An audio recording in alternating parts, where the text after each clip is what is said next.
Hi, this is Curious Mystics Podcast, formerly Spiritual Mamas Podcast. Together we explore the mysteries of the spiritual world, sometimes boldly, Sometimes cautiously. but always with open hearts. And curious minds. Let's go.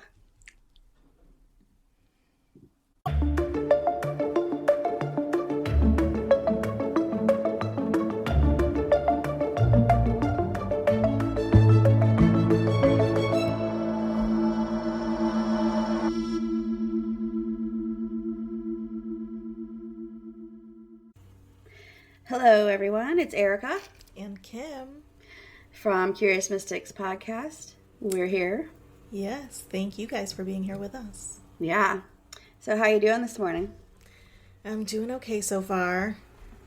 Nothing too crazy going on, so. Nothing too crazy. Yeah, we're back at it. We had some time away. We had some good vacations. I was thinking about that too, because it wasn't even like our plan for the summer was to record every other week. Mm-hmm. And then we got to the end of June and it was like, oh, we can't do this week in July. We can't do that week. We can't do. Then you're going to be away. Then I'm going to be away. And we ended up taking like a month and a half off of recording. Mm-hmm. And it was not intentional at all. No. But that's just kind of how it fell. Mm-hmm. So coming back into it, and usually when I come back from vacation, I came back last week, usually when I come back from vacation, I'm like, ugh, I don't want to do life again. Mm-hmm. But I felt much better this time. I was like, okay, I'm ready. Let's get into it. So nice. And I was excited to see you. Yeah. I know. I wanted to hear about your vacation. You wanted to hear about my vacation. Mm-hmm. So it was fun. Definitely. Well, I thought that I would share some fun facts. Mm-hmm. So while we were away on vacation, we hit some milestones for the podcast. So we hit 500 downloads, which is awesome. And we're almost to 560 at this point. So that's awesome. Right? I'm so excited about that. Super excited. We have 51 episodes published. Mm-hmm. Which is so crazy to think about because we're still like a month and some change away from our year mark. Mm-hmm. So we have been pretty consistent. Exactly. So I am super proud of that, super excited about that. I cannot wait to get to 1,000 people. Hello, 1,000 downloads. It would be amazing. So if we could, get that. Help us out. Let people know. Subscribe. Put us out there. Let everybody know. Yeah. Oh my gosh. If we hit 1,000, we should like do something cool, like put a little bonus episode out. Mm-hmm. That'd be fun. What should we do if we get... Guys, let us know what we should do. Yeah. If we hit 1,000. We can start to think about it, but if there's some suggestions, what do you want to see? What do you want to know? What do you want to hear? Yeah, that'd be fun. Mm-hmm. And then just some like we're pretty popular all over like the country and all over the world. So let's see. Let's do all episodes. So all episodes, we have the United States, the United Kingdom, Canada, Germany, Denmark, Singapore, Spain, Australia, New Zealand, Sweden. We're international. So hello to all people. I don't know how to say hi in most of those languages, but that's okay. Well, most of it's English, so it's good. I know. There's Vida Zane is goodbye in German. How do you say hello in German? I have no idea. I don't know either. But then all across the country too. Like we've got Ashburn, Virginia. We've got Las Vegas, Nevada. Rochester, New York. Uniontown, Ohio. New York. Santa Barbara, California. We've got Carmel, Indiana. Salt Lake, Utah. Weaverville, North Carolina. Oh my goodness. Galveston, Texas. It's everywhere. We are all over the place. So just wanted to say thank you and just share some of this for you guys just because like just super excited about it. And again, thanks for listening and thanks for, giving us some feedback. And yeah, we very much appreciate it. We appreciate the support and any any input that you guys have, whether it's that you want to hear something specific or that you enjoyed something particular or that you had your own experience you wanted to share. Yeah. So, yeah. So I thought it was fun. Yeah, cool. All right. So today we're going to be talking. It's our Vortex. Number 4? Vortex Chronicle number 4. And we're talking about Mount Shasta. So Mount Shasta is in Northern California, about an hour from the border of Oregon. Okay. And it is snow-capped, mysterious, and revered as one of Earth's most powerful vortexes. And it's known as the root chakra of the Earth.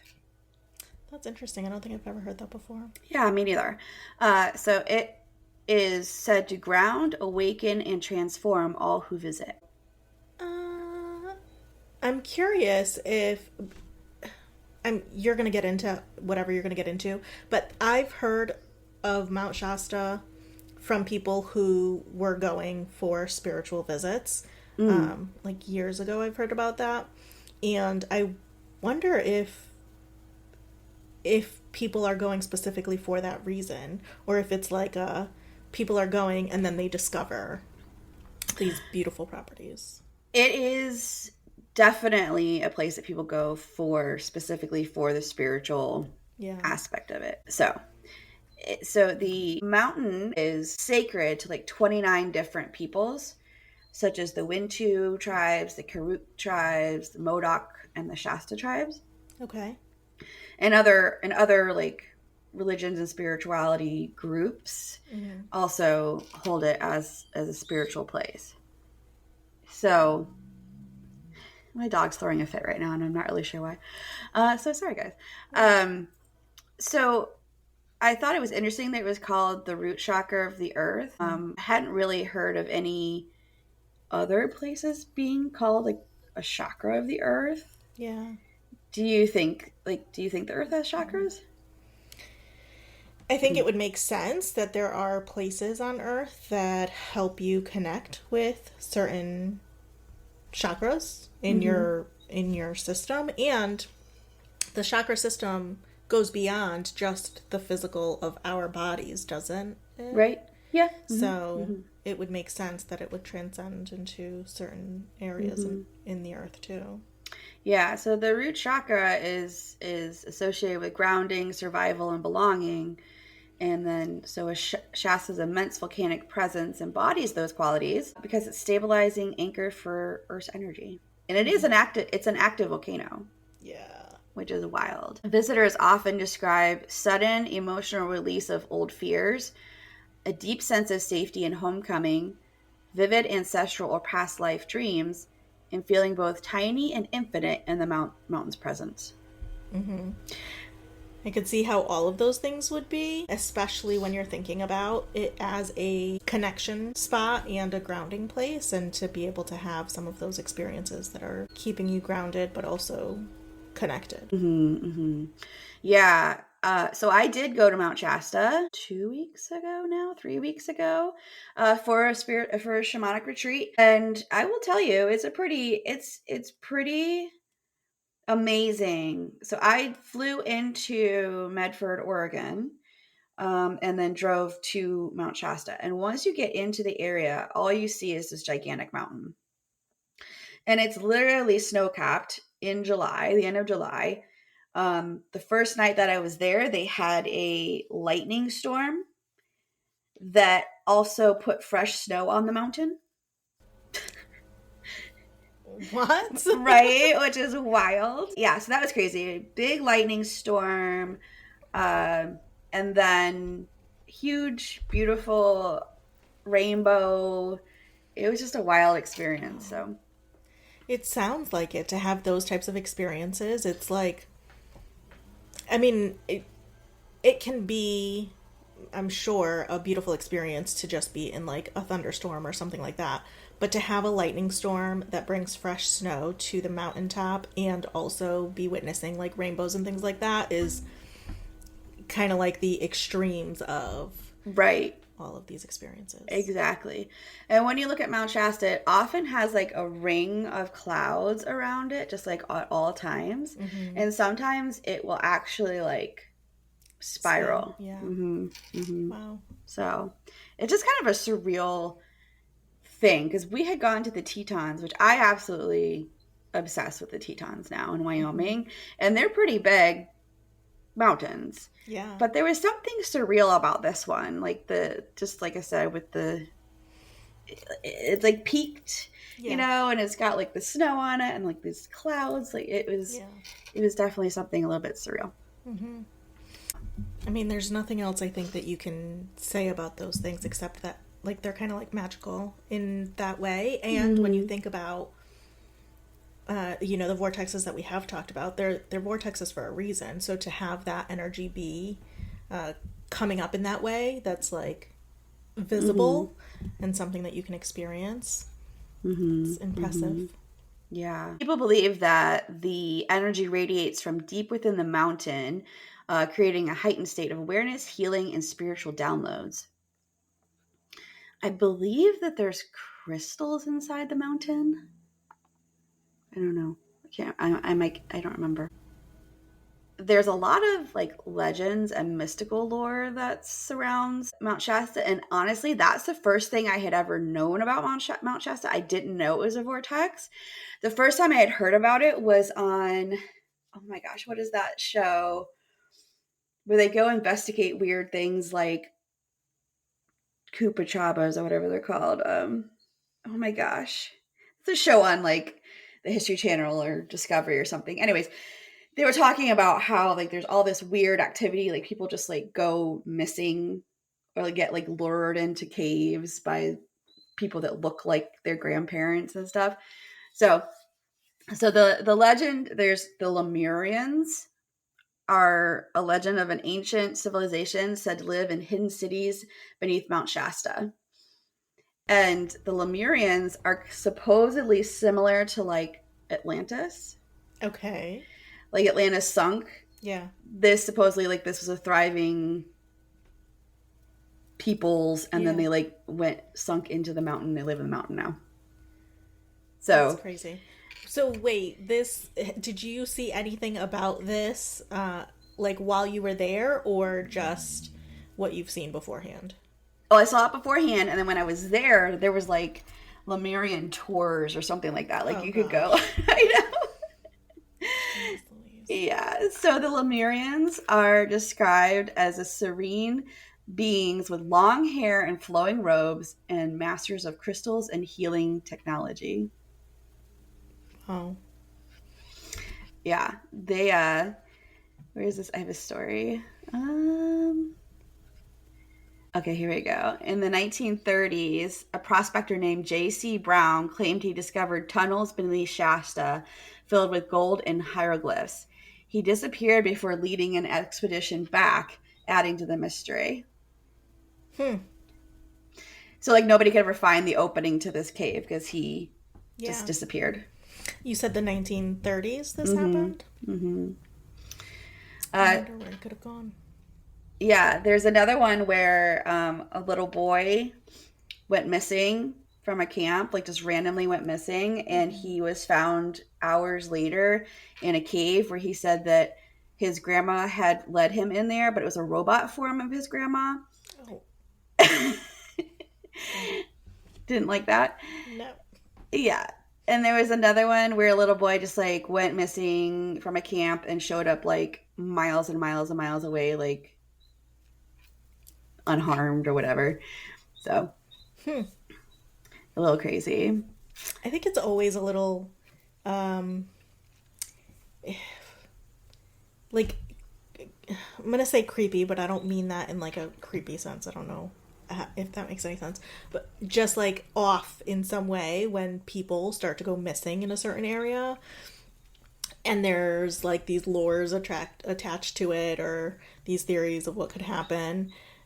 But when you see that people go missing consistently, especially when you see some commonalities between the people, whether it's like children or a certain age range or certain types of people that are going missing. It's like, yeah, a little weird. Yeah. Be cautious. Yeah, like another child said they were lured into the woods by a friendly giant. There were several unsolved disappearances of adults around the mountain, often with very few clues left behind. Which says that it's like fueling speculations that there's like portals or abductions, or the mountain itself chooses who stays. I don't like it. I don't like that, but my brain automatically goes to like CSI mode. Like, okay, let's start putting these things on a map and connect them with the red string and see what we can find out about this. Like, were they at a certain elevation, and so they had certain, I don't know, like oxygen deprivation. Yeah. Like, exactly. What is happening? It's pretty crazy. Other weird phenomena is that compass needles spinning or malfunctioning. Malfunctioning electronics in certain areas, sudden localized weather shifts like fog rolling in quickly and then vanishing, campers reporting glowing orbs entering tents or waking up feeling pulled toward the mountain. My teacher actually went for the thing, oh my gosh, the retreat, the shamanic. Thank you. She said that she went up to the mountain and then came back and couldn't get into her room. Like her cards stopped working. And the person at the front desk was like, "Oh, did you go up in the mountain?" She was like, "Yeah." She's like, "Yeah, cards don't work when you come back." Okay, first of all, that's a little nonchalant. Right. Second of all, like, it's just a well-known fact. Second of all, did nobody tell her anything about this? No, apparently not. And thirdly, if you know that this is a thing, then what have you done about it? Yeah, like, could you post a sign? Like, or like when you check in, like, hey, by the way, don't take your card up to the mountain. Yeah. Yeah, a little crazy. Or make cards that function just fine after like, what is it about it? Is it a magnetic thing? Is it an electronic? Like, what? Yeah. That's crazy. Exactly. So it's also supposed to be a place of ascended masters, like Saint Germain is said to appear here. And then also UFOs. Frequent glowing lights, often said to vanish into the peak. I guess a group of camping near Bunny Flat describes seeing orbs dancing in the sky that hovered a few minutes before zipping upward at impossible speed. It's also a place where the creator descended and made humans, according to indigenous lore. Okay. And there's many stories of the mountain being alive and listening to those who approach with respect. Some of the kind of sacred areas, and one I went to was Panther Meadows Spring. It's a sacred site to the Wintu people, and where many people report visions, glowing lights, and dreamlike states. So apparently, the Panther Meadows Spring, scientists don't know where it comes from. Like geologists cannot figure out where it starts, where it stops. Like, it's just coming out of the mountain. Yeah, they can't figure it out. So we hiked up to this Panther Springs, and we drove about half hour up into the mountain, and whenever you start on the path, it's what you would expect kind of a dry mountain in the west to look like. It was very rocky. You know, these huge they're not pine trees. What are they called? Like pine trees, but like there's specific pine trees that are out west. Okay. And you know, they have all this terrain, and as you're getting closer to where the springs are, you start to see more life. Hey friends, we just wanted to take a moment to remind you all that you can interact with us on social media. We can be found at Curious Mystics Podcast on all platforms. And if you haven't already, please take a moment to like, subscribe, and share so that we can keep showing up for you guys with new weekly episodes and content. Thank you for hanging out with us so far, and stay curious. Like it start to see a couple wildflowers, and then you see a little bit of like greenery, and then you start to see water, and then it's just like then it like explodes with life. Like it's just beautiful meadow. Like it actually was, it was beautiful. Yeah. And then the actual spring itself is very serene and pretty, and people have reported that if you drink from the springs, you can get sacred power, not sacred power, but like a sacred feeling. So it was really pretty when you showed me those pictures, and it was like, you hear about those things, but to see the stark difference in, you know, you're over here and it's all this rocky terrain and all of this, and like trees sprouting up here and there, and then all of a sudden there's this meadow, this field that's just full of life. Yeah, it was pretty cool. And you could smell the difference as you were going. Like you could smell, at least I could, that you're walking around and you could smell like the heat from the pine trees. You could smell like the rocks and and then as you got closer you could smell the water. So I just thought that was pretty cool. Like if you're kind of in tune to that type of thing, you can smell it. Yeah. Not something you can post, but maybe you could post some pictures and get the visual. Yeah, I was explaining to my husband like what was the experience, and he was like, you could smell the tree? I was like, yeah, like the warmth off the tree. Like the sun hitting the tree made a smell. And he was like, He doesn't, I mean, you said that, and like maybe he doesn't understand that or doesn't get it or doesn't experience that, but I would imagine that it's similar to like when people can smell that it's going to snow. I know when the snow is coming, I can smell it. I know when the rain is coming, I can smell it. Like you can sense the difference. I can. I don't know. Yeah. So people also report a lot of synchronicities, buzzing or tingling sensations, hearing whispers or guidance in the wind, and vivid dream encounters with guides or Lemurians. So I didn't really think about it at the time, but thinking about after I read this, I was like, oh yeah, definitely, because I made a pretty big connection to one of the ladies there who I'd never met before. And just like our energies were just like super like heightened. And then like a lot of the people that were there, it's like I had seen them before. Like I should know them. Like felt familiar in some way. Felt familiar. Like I knew them. Like I'd seen them before and I had never seen them. Like there was never. So I just thought that was interesting. Like I just kept getting that feeling that I had known them. Yeah. A lot of them.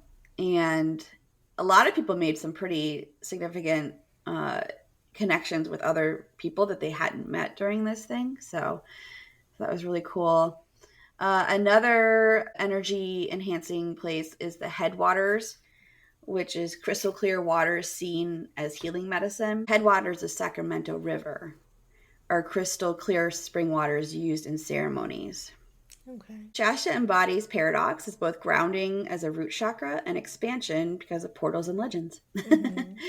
It's a place like where myth and mystery and Earth's raw presence collide. And it was pretty powerful. I'm not going to lie. It's pretty powerful. It was a beautiful experience. And during ceremony, she was off, like the teacher's often saying, oh, connect to Mount Shasta, like as a mountain presence. And we've talked about like me being a mountain girly, like 100%. And now being on this trip where I was around these like gigantic mountains, the Tetons and the places in Utah and Idaho Falls and Mount Shasta. Yeah, 100%. Like I definitely felt all of that energy. But something about like the Grand Tetons, I think that's my mountain. I think that's my go-to. Like if I want to call out to a mountain, I think that's going to be my personal mountain now. But I don't know. It's pretty awesome when you get to have that type of experience and like, and be able to, because you took a longer trip and so you weren't just visiting Mount Shasta. Right. But so you were able to recognize like the connection that you have to the Tetons and then also what it's like to be on Mount Shasta, and it kind of just is like a confirming moment of how you're impacted by mountains. Mm-hmm. Yeah, and it was very different between the impact of the Tetons versus the impact of Mount Shasta. Mount Shasta was like,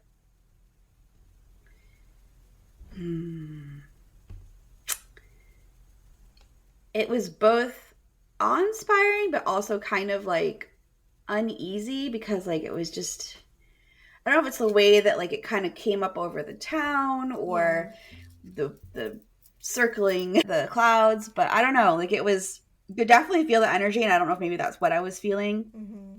But the Tetons was more of a it was awe-inspiring for sure because it was absolutely beautiful, but it was more of a grounding, calming feeling for me there. Mm-hmm. And like an appreciative, like tons of gratitude type feeling there. Yeah. Yeah. I wonder if, and we've talked about this before, like you are like sensitive to energy in a way that it's a very physical experience that you have. Mm-hmm. And I wonder if going to a place like a vortex, and especially a vortex that is so widely known for these spiritual experiences, so there's going to be lots and lots and lots of people going there for different energetic purposes. If something like that is contributing to that sense of unease or that sense of like overwhelm. Maybe, yeah. And I was with about 20 other ladies, or not just ladies, 20 other people, and we were doing some significant ceremonies. So, you know, and I could feel it was definitely soaked in a ton of energy from that, like in a good way. So, yeah. Yeah, but it's interesting to have that experience. So I wonder what other people think of it. Like I said, I've heard about it before from someone else who was going there for spiritual purposes, and they've definitely described like the intense amount of energy that they experienced while there. So have you been to a place that kind of like does similar, like maybe, I don't know, like has the awe or like the energy or you know, anything like that? I have not been to any vortexes in that way. I do feel that like awe-inspiring connection, calmness, just rightness, anytime that I'm in Puerto Rico, for sure. And we talk about like how much I feel that way when I can stick my feet in sand, be on a beach. I tend to like look for that wherever I am. So even driving down 84 and seeing all of the greenery in the mountains and stuff as you're driving down 84, I try to look for like the awe-inspiring nature of it. Yeah, I was thinking about this yesterday, that I feel like more recently I've really been appreciating,